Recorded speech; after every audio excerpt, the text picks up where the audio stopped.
viloyatimiz rahbari tashabbuslari bilan joriy yilning 15-oktyabr sanasidan dolzarb 30 kunlik tozalik oyi e'lon qilindi. Ushbu tadbirlar doirasida Toshkent viloyat hokimligi, Toshkent viloyat prokuraturasi hamkorligida mana shtablar tuzildi. Qolaversa, chiqindidan boshqarish va sirkulyatsiya iqtisodiyotni rivojlantirish agentligi tomonidan zamonaviy mana yangi 5 ta texnikalar topshirilyapti.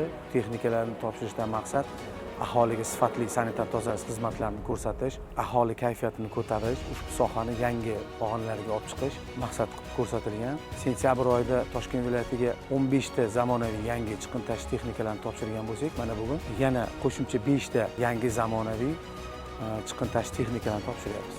Chiqindilarni boshqarish respublika agentligi yana qo'shimcha 5 ta texnika olib kelindi, topshirish jarayonlari bo'lyapti. Bu nima beradi bizga? 5 ta texnikada 60 mingdan ortiq aholiga xizmat qilishga erishiladi. Tabiiyki, toza hudud, xususiy korxonalarning daromadi oshadi, aholiga xizmat qilish sifati oshadi. Hozirgi bu texnikalarimizni qiymati 1 milliard 200 milliondan oshiq bo'lib, 7 yilga bo'lib to'lash sharti bilan hozir shartnoma imzolandi. Texnikalar o'zini oqlaydi. Viloyatimizda yaxshi sifatli xizmat qilib, yaxshi natijalarga erishiladi.